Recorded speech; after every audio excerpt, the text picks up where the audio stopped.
Hello, I'm Anawiltus, and today I'm going to be talking about a little bit about principles of governance, in particular when it concerns my exact political ideology, which as of yet does not have a name because many good names are taken, and also because I haven't really thought of any particular name that would best describe it. But of course, most names describing things are usually not very descriptive in themselves anyway. So I might as well just move on. So, getting on to these issues, I will say that some fundamental principles are justice, truth, and peace. So, justice, in the establishment of justice as justice in itself, I consider to be a categorical good, and the reason why I consider justice to be a categorical good is because of the very definition of justice and the just and the right, and therefore the righteous. So, in other words, justice is good in and of itself because it is the very thing which we use to define the good in the first place. That's why people talk about justifying various actions, because it would be silly to say, how do you justify justice? I think it's something that's very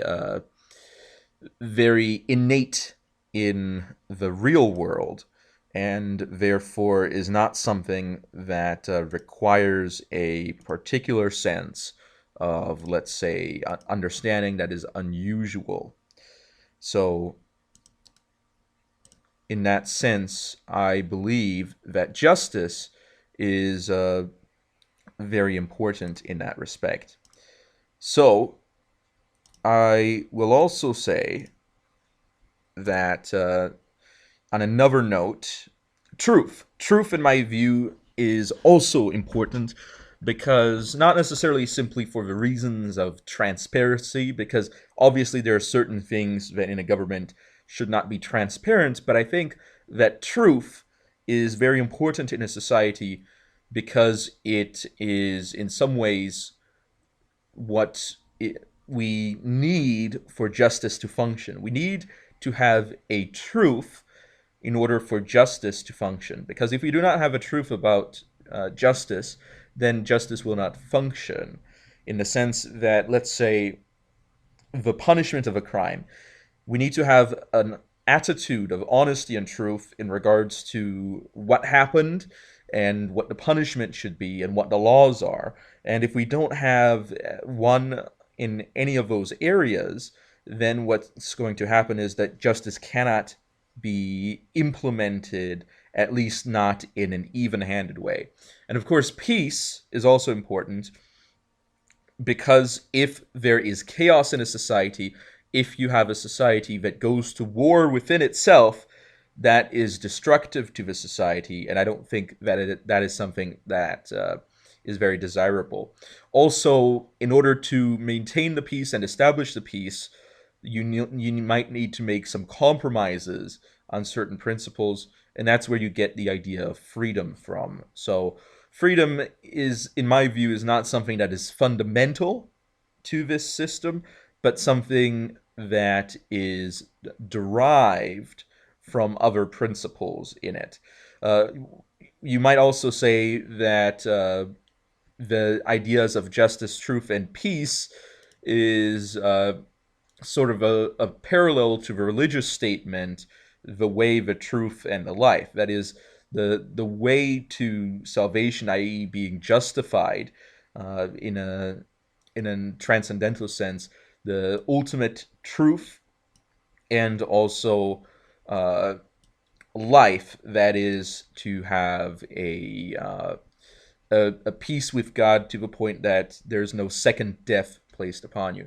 So in that sense, it is not only something, these principles are not simply things that I just pull out of a hat. These principles are based on theological principles in some sense, however, are neutralized terminologically in order to make them, let's say, amenable to different worldviews as well.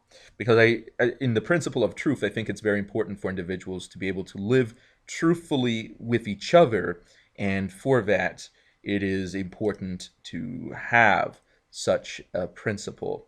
So, going furthermore, justice is established and enforced by authorities.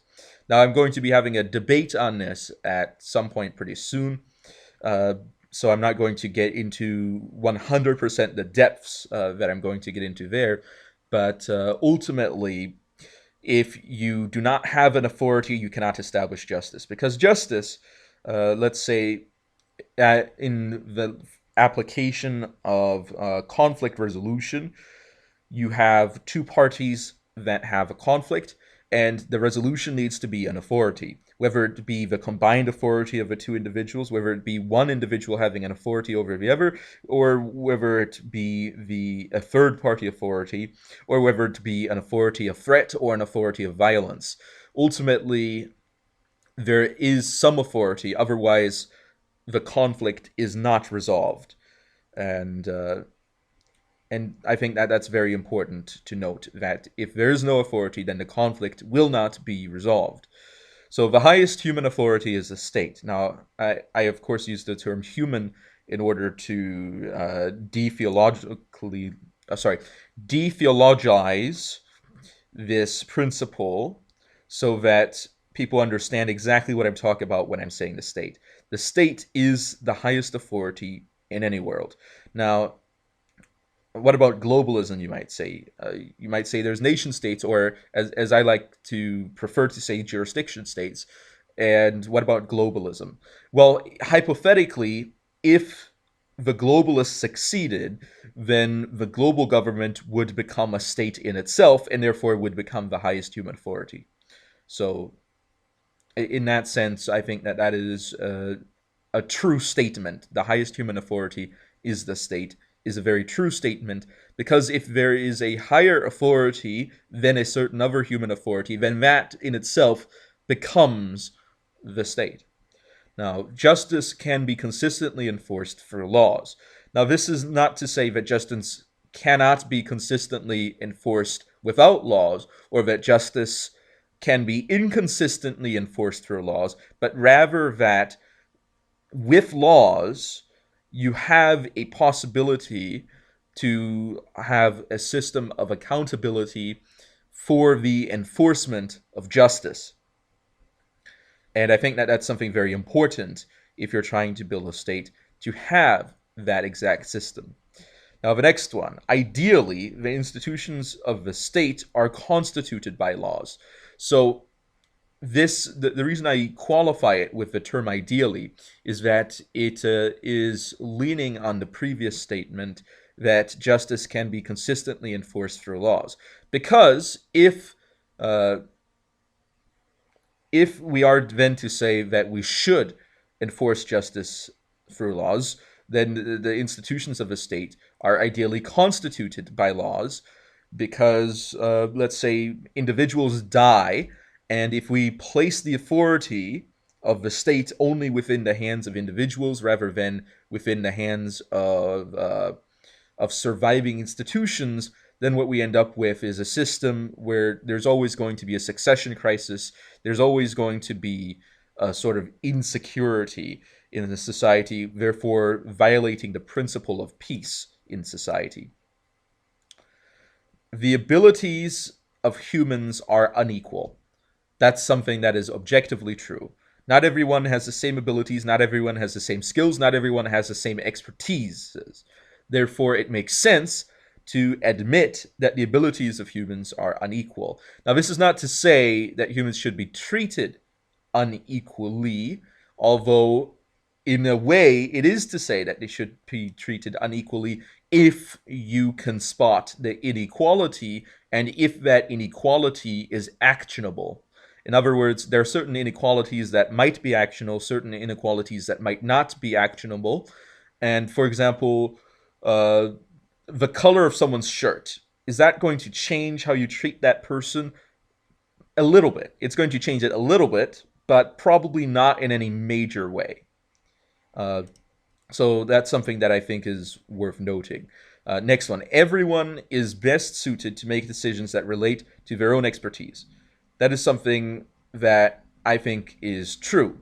If you make decisions that are not rooted in expertise of your own, then the quality of the decisions are inferior to the decisions of someone else who makes a decision that is related to his own expertise. I think that is a fact of this world, a fact of reality, and those that would deny that are being unrealistic, therefore, by that idea. Ideally, the power holders of a state are ideally, the power holders of a state have expertise in their field. That is their field of operation, the field of operation in the power of the state. In other words, it's better to have leaders that know what they're doing rather than leaders that don't know what they're doing. I think that that's something that's very, I wouldn't say common sense, because I don't quite believe that that actually exists, but it is something that is very intuitive. I think that's a better way to phrase it. Okay, next one. Without already having established a way to distinguish levels of expertise, all expertise is treated as equal. I think that's also something that's very intuitive. If you do not have a way to determine who is an expert, then you must say that everyone is equally an expert and not an expert. Now, of course, you might say, well, what if we do have a way of determining who is an expert? And that, of course, is something that would be relevant, but then the question is, how do you justify that? How do you justify determining who is an expert and who is not an expert, and what is the methodology that you are going to justify that? And ultimately, what it comes down to is that you will either have to justify, I think my recording may have broken down there, and you have to either justify an institution that is entirely separate from the state, that then has powers to determine the actions of the state, therefore becoming the state. That is something that might happen. Or you have to still treat everybody's opinions as equal. So, in other words, this is where you get democracy from. Democracy is not something that is derived from, in my view, assuming that everybody is equal, but rather having a sense of informed ignorance about the inequalities of people. In other words, who is going to be the judge of the inequalities of a people? And are we going to have a consistent system by which to judge this? By the way, Clayton, thank you for saying enjoy this. Thank you very much. So, that being said, the next point, moving forward, if all expertise is treated as equal, then all citizens qualified to participate, probably should have put a verb there. All citizens are qualified to participate in the election of power holders. So ultimately, that is the principle of democracy. That is where democracy comes from. Because we innately don't have a way of determining who is better than someone else, and we have to establish a system for that. That means the system that is used to establish that system has to operate from a system or a perspective of equality. That's, of course, not assuming ideas of, let's say, divine revelation, which do not factor into this, of course, because I'm not assuming that every country in the world has some big prophet that comes down with the knowledge of God and tells everyone who should be in charge, who should do this, and how we should do that. I'm not going to assume that. I'm going to assume that that is something that is very rare, and that is something that is not likely to happen in most cases. So the next one. To refine the expertise of the power holders of the state should be organized in multiple levels. In other words, now that we have a system by which we can popularly determine expertise, it makes sense to want to refine that expertise. Because let's say you've got the lower level. The lower level is just people that the people think are smart. We don't know if they're actually smart or not innately, but what we know is that the people think they're smart. And therefore, the people think that these individuals are experts, and that's what the people think. Now, ultimately, therefore, that means that these individuals have a trust of the people. But then I say, above that, we place individuals that the people think are smart, and etc., etc., and etc. That way, ultimately, we might actually have someone on top who is actually smart and proficient in doing those things by a chain of reliability, a chain of accountability, and a razor of intelligence. Okay, so in larger electorates, the voters are less likely to have the relational expertise necessary to choose leaders. So, this is the first statement here that I have on actual expertise. And the statement is referring to large electorates. What is a larger electorate? A larger electorate would be, let's say, you have 1,000,000 people as opposed to 10,000 people. Who is going to actually know which individual is more suited? One out of 1,000,000 people or one out of 10,000 people that are involved in the election. The reason why I say that a smaller electorate is more proficient at doing this is because the way we are actually going to find out about this is by knowledge on that particular individual, by having that relational expertise, by having these relationships with these people. And these relationships are then what the trust of a society is built on. That is what the public trust is built on the relationships that are held here. In other words, if you're on the inside, if you are not able to have a relationship with the leader, then you ultimately end up in a situation where you must realize that your expertise is not at 100%. In other words, 1,000,000 people choosing a leader as opposed to 10,000 people choosing a leader. 1,000,000 people, out of those 1,000,000 people, how many people actually know this person? How many people actually know whether this person is trustworthy? The answer is very few.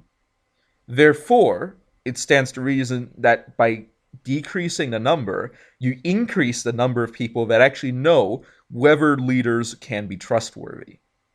And I think that that's very important. And I think that that's a principle that, in some ways, the founders of the United States were thinking about in a way, but also in a different way, sort of in a systematic sense, did not expect the country to grow as big as it did, and therefore did not expect the original idea of a House of Representatives, which is to have a certain number of people represented overall, to have that then diluted because constitutionally speaking, there was an amendment made that limited the number of individuals in the United States that could be part of the House of Representatives. And the reason they limited it was because they realized that there were going to be too many people. And the solution that they chose instead was to fix the number, and then what's just going to happen is as the years go by, they're just going to become less representative because each one is now representing more people, and therefore minorities in each representative district are generally less represented as well.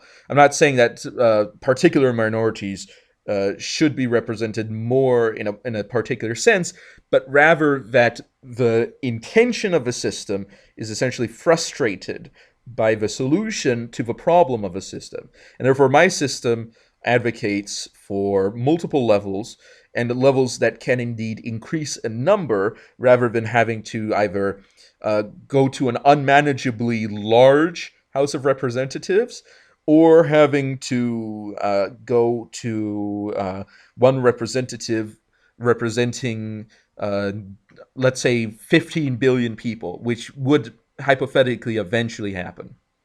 Eventually, as the population rises. Okay, moving on. Voters are unlikely to have the expertise necessary to make social and economic judgments on distant communities. That's something that I also think is very true and very important in the reasoning that is necessary for this to happen. What I mean here is essentially that in the context of the United States, for example, I'm just using that as an example because that's a large country, so it's very easy for people to understand what I'm talking about. Uh, the people in New York City are going to have different social and economic interests and different social and economic problems and also different social and economic solutions necessary than individuals in, let's say, Los Angeles or Chicago or Miami or Anchorage, Alaska, Nome, Alaska, even. That's a more remote location. So everything is going to be different. And this is something that is true for even neighboring towns. Things are different. The interests of the people are different. The social makeup of the people are different. The religious makeup of the people are different. And because the religious makeup of the people are different, then the moral makeup of the people are different, and which means that the people are going to want to have different social policies because they have different morals than each other. And I think this is something that many of the Enlightenment philosophers uh, sort of missed out on. They missed a trick on this one because ultimately people, let's face it, they can't agree on what's right and wrong.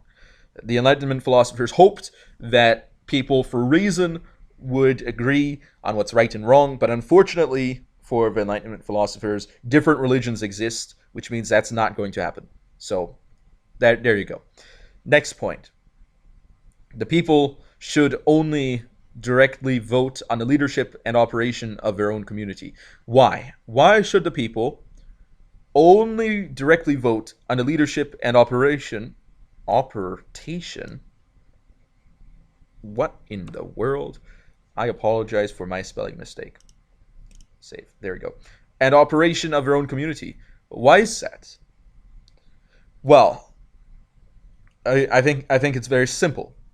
Because you don't have the expertise on making judgments on your neighboring community, it makes sense that your expertise is only going to be relevant to your own community.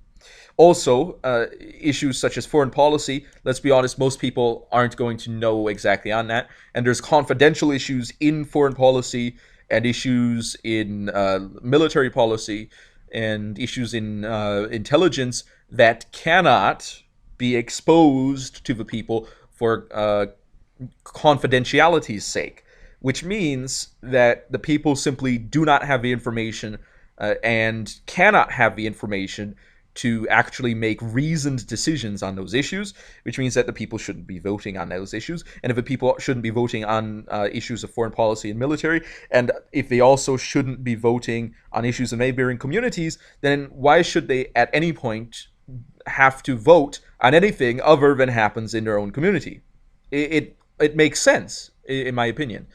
Now, of course, people might say, what about abuses? Well, I'm going to get to that in a minute. Next, in a multi-leveled political system, the power holders must send representatives to the higher levels, which makes sense. If we are going to assume that the people are the ones that, if all people are qualified to vote, but all people are not qualified to vote on things happening in other levels, then what happens, and what's going to happen, is that we are going to need people to essentially operate in a different sense, and that is to have a sort of multi-leveled representative system where each level operates directly with the levels above it and the levels below it. And I think that also increases the accountability, because what happens in the current systems that are popular is that, sure, you can vote for your local government, then you vote for your regional government, and then you vote for the government of your country as a whole. But what if your local government is doing something you don't like? What are you going to do? What you're going to do is you're going to vote for your regional government, and you're going to tell them that there's something your local government is doing that you don't like, and you might give some handy campaign donations, and then the regional government will maybe decide to take away the rights and the abilities of your local government and afford those to themselves. And then the same thing happens to the state and the regional government. So ultimately, this undermines the liberty that people have, and this undermines the point of decentralization. By centralizing voting, you essentially undermine the authority of the decentralized legal entities. Uh, and also, by therefore making these individuals directly accountable to the individuals immediately below them, it means that they're less likely to want to pull the power out from under those individuals. And if they were to, let's say, want to pull the power of individuals several levels below them, then those individuals have a means of redress that sort of shuffles up the chain of command.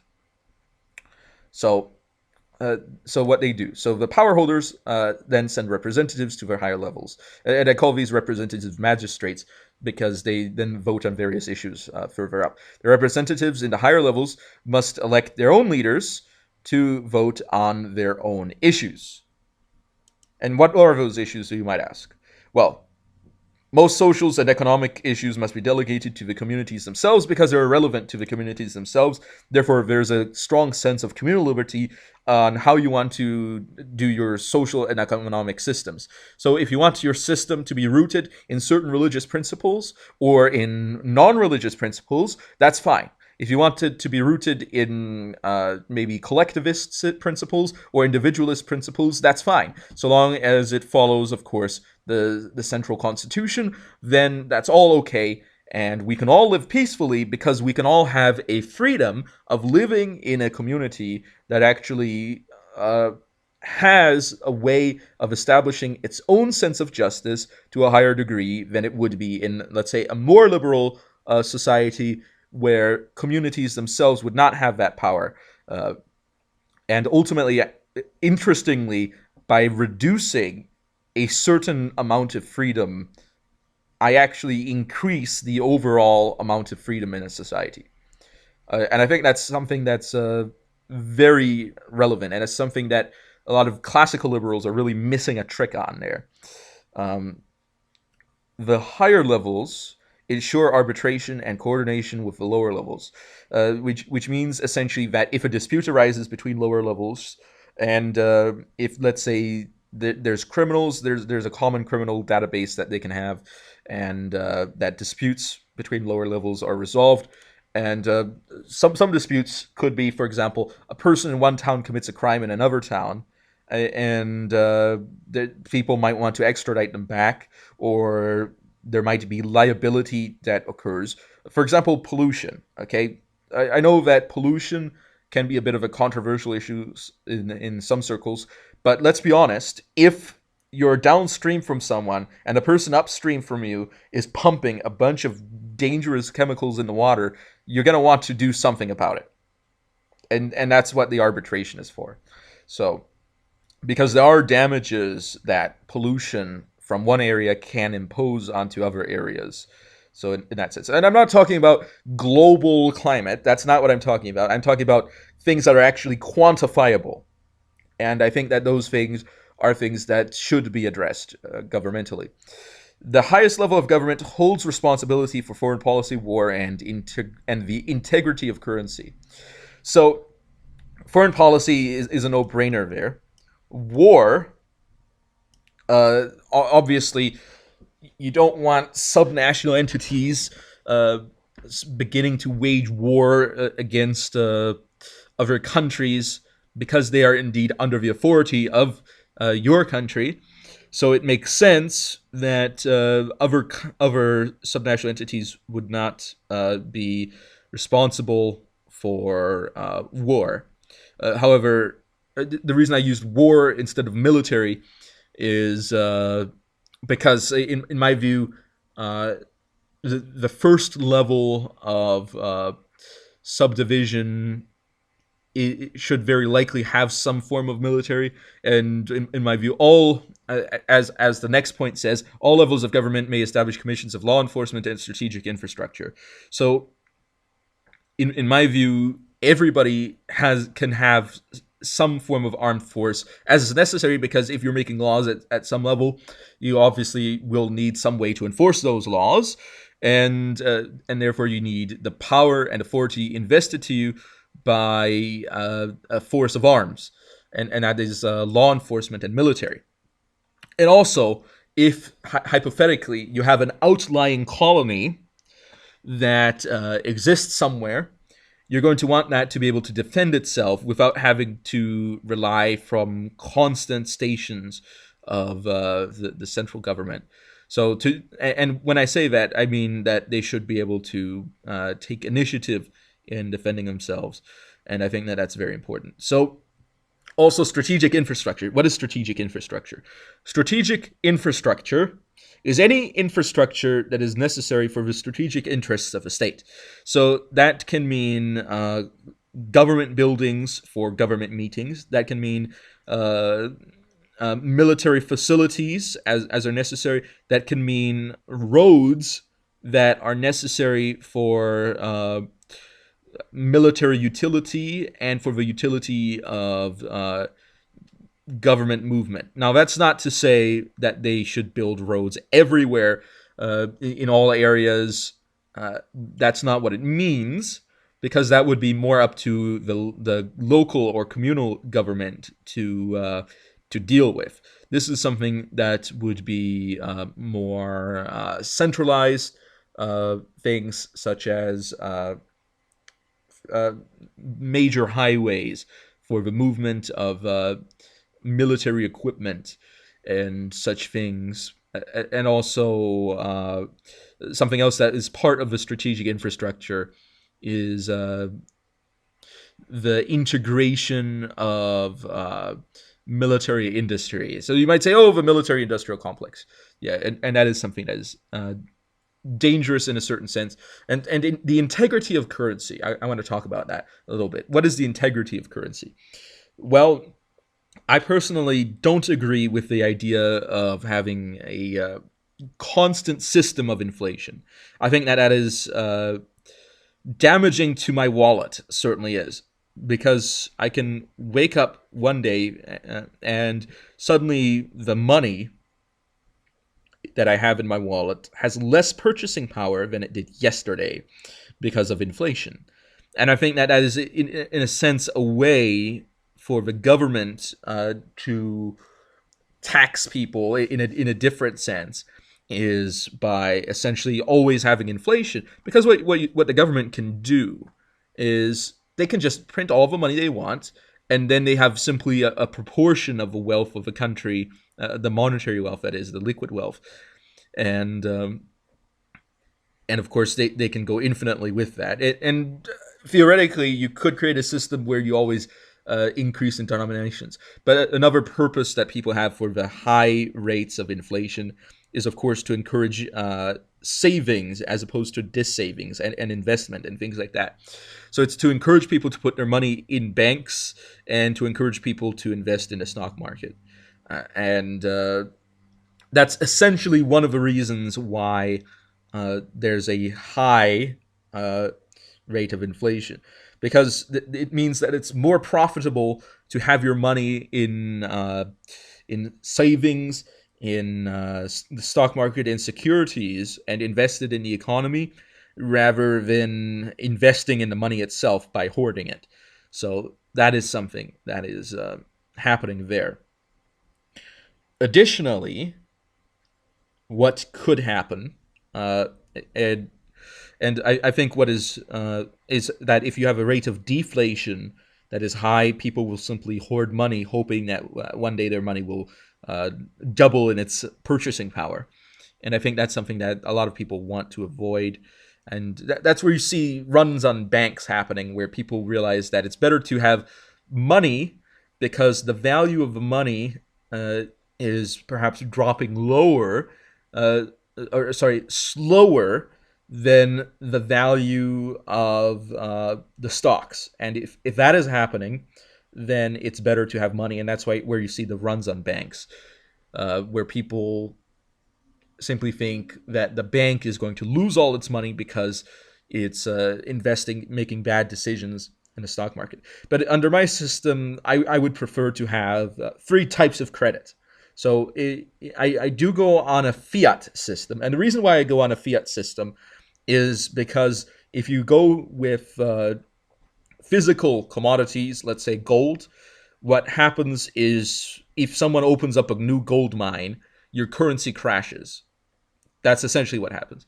Uh, because what happens is people say, "Oh, look, there's a new gold mine." Instead of wanting to invest in your currency, people are going to want to get rid of it because now it's going to suddenly be of a lower value, and I think that's something that's not good.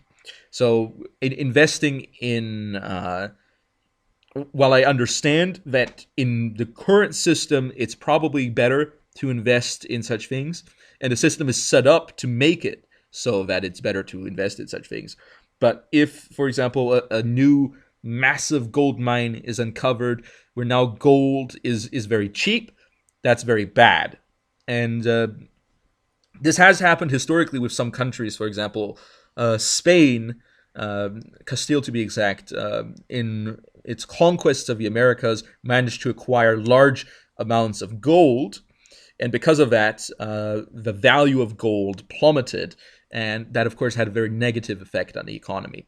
So I don't want the value of the currency to be linked to something that is liable to change rather rapidly in that sense, but rather something that is more linked to its use, and that is the people. So, in my view, the government would produce a nominal amount of currency equal to its population.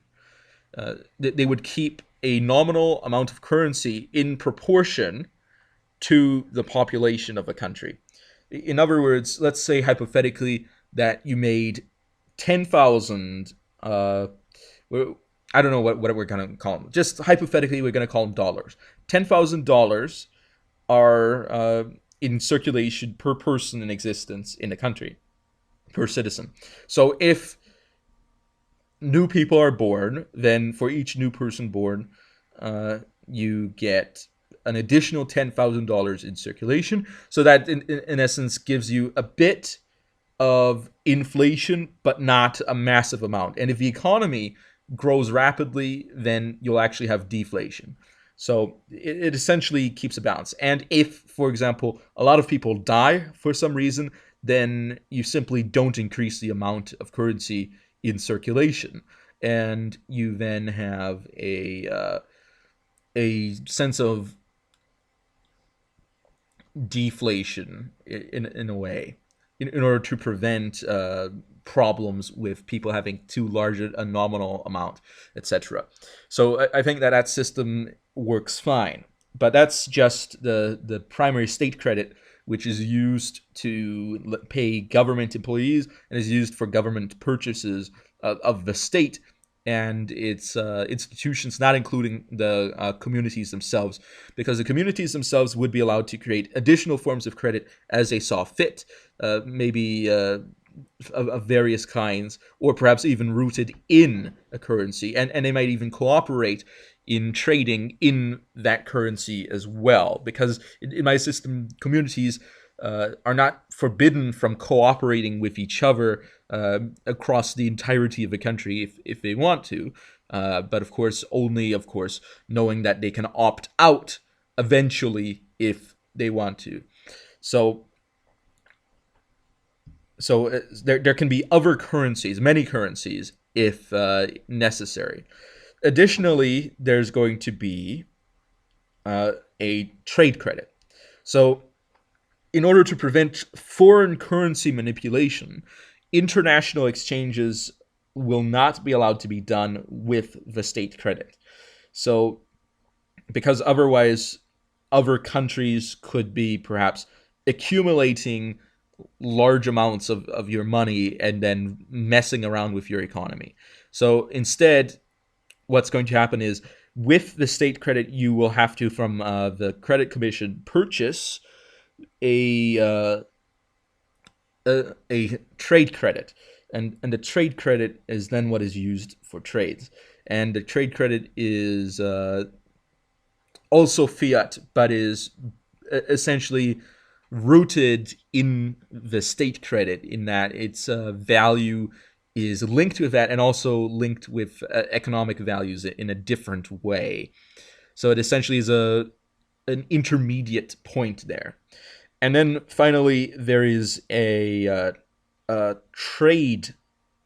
Sorry, I already talked about the trade credit. An emergency credit. Emergency credit is what you get when the government doesn't have enough money, and of course they can't print money, and because they can't spend internally through the use of trade credit, it means that they have to ultimately create an additional credit that then it essentially is sort of like a loan where there's a certain amount of nominal value on the emergency credit and a refundable value on the emergency credit. That is to say that you use it instead of a state credit for the purchase of, let's say, uh, weapons in a time of war where your taxation system hasn't fully adjusted yet, but you need the weapons now. So there's a nominal value that is equal to the general value for which in state credit for which you then would make the purchase. And then there's a refundable value which is slightly higher than the nominal value, which ultimately it can be refunded, and that the government is required to refund at a certain rate, so that you don't end up in a situation where in Britain, for example, people bought war bonds in World War I and in World War II, and the government can simply decide not to pay them back.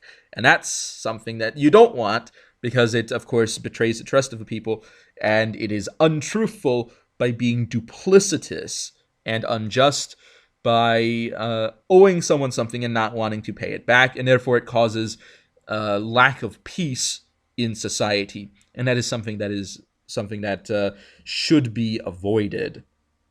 So in that sense, it is something that should be constitutionally required to be paid back at a certain rate. And of course, the taxation system is going to be based in this manner. The taxation system is going to be proportional on the population toward each community. In other words, what's going to happen is that each level of government is going to put together its budget for the money that they expect to be using, possibly with an extra category of money that they're keeping aside in case they run short for whatever reason and unforeseen expenses. So they each make a budget, and then the budget is filtered down to the bottom level in proportion to the population that exists in there. Now, the communal governments, the lowest level, can choose to then tax their communities in any way they like in order to achieve the funds, or can even, instead of taxing their communities, they can make tariffs, or they can do other things in order to road tolls, for example, if they want to, and they can derive from fines and things like that in order to ultimately gain the amount of taxation that is proportional to the population of their community. So then that taxation can be collected. Now, what this creates is a system where, in theory, every person is taxed equally, but in practice, each community is going to have a different way that they're going to want to tax the people.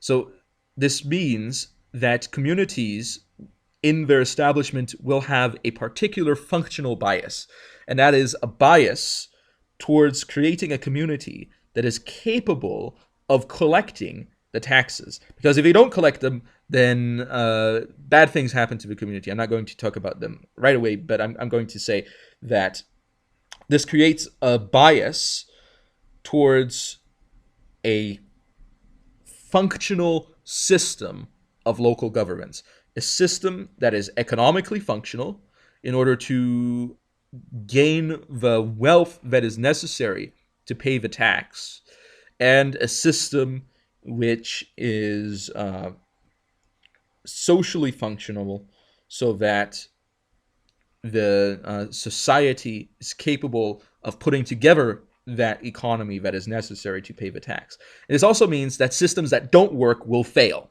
Systems that don't work will fail. And I think this is very important because it means that the experimentation has a natural limit, and the experimentation will see a success margin. So the success margin, the way that we determine the success is on whether or not they can pay their taxes. And to determine how successful they are, then what we can see is the standard of living that the community creates while still being able to pay their taxes. In other words, communities that create very high standards of living while still being able to pay their taxes are communities that have very effective and successful systems. And I think those communities will then be enviable and emulatable to other communities, which will create a general systematic bias towards effective economic governance. And I think that that's something that is currently missing in many governments. People like to view things in a very top-down way, in a way that we're going to try this as a country as a whole, and we're going to see whether this works. But if you instead put it down to the communities, what essentially you have is a similar principle to market competition. But instead, you have a communal competition for which communities will be able to pay their taxes, and which communities will be able to gain the greatest amount of prosperity on top of being able to pay their taxes. And that is going to be what is going to be desirable. And if you assume that a certain system is automatically better as a system than a certain other system, then it is only natural that in this system, that system, when it is applied socially and economically, will actually lead to success. And I think that that's something that is very important and something that leads ultimately to prosperity. So, about communities that can't pay their taxes. Now, there's a couple of options for communities that go the wrong way. So, I have a few ways to deal with bad communities. So, obviously, if someone goes into actual full-out rebellion, that's something that needs to be dealt with force. So they're going to be crushed militarily. So that's obviously something that's dealt with. If hypothetically the community behaves in a way that is grossly immoral, I say that the surrounding communities can, by unanimous vote, to place that community under a system of censorship. Censorship being, in my system, essentially the communities appoint the leaders of that other community, and those leaders are there to fix the problems that have occurred in those communities and to then reestablish the government of that community as then self-governing thereafter. And this would be if something grossly immoral happens in that community. Now, if the community can't pay its taxes, then what's going to happen is that they're automatically going to go on to censorship, and that therefore they're automatically going to have to deal with that. Now, you might say, and of course, that is going to have a time limit, and eventually they will be required to reinstate that community. And the reason why it's by unanimous vote is so that people can't just simply decide, I don't like those guys, I'm going to take away their ability to govern themselves. That's something that I want to avoid, and therefore that's something that is therefore established in that manner. Now, what about the idea, hypothetically, what if the government, because in my view the government can simply make its own budget based on its needs, what if the government simply decides to give itself all the money? Now, the reason why this isn't going to happen in this system is because they're immediately accountable to individuals below them. And they obviously know that they're going to want some money. and that there's individuals below them that are going to want some money, etc. So that means that there's a real pull downwards on the money, which means that if people want to get reelected, they're not likely to apportion themselves the maximum amount of money they can budgetarily, because there is a chain of accountability, and going down the chain, they're going to be judged and they're going to be accountable. Now, another important aspect of this that I may not have mentioned, besides, of course, the people wanting to be accountable downwards, is, of course, the idea, and which has now escaped my mind, unfortunately. Very unfortunate that this idea has escaped my mind, because if it had not escaped my mind, I would have very much liked to mention it. And unfortunately, that is not always the case.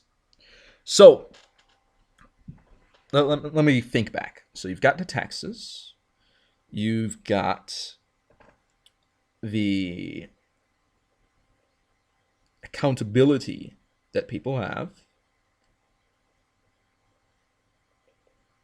and essentially they are being voted by the individuals directly below them. And that creates a downwards pull on accountability. And I think that that's very important for the, not the legitimacy of the government, because the government is legitimate by the power that it holds.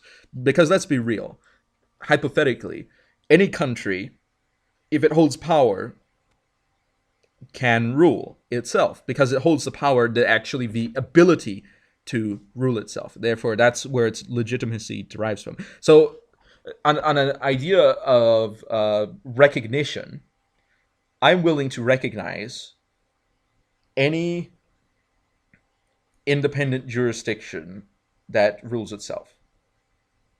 Any self-ruling independent jurisdiction is something that I am willing to recognize as a state. And I know some people that puts them out of their minds.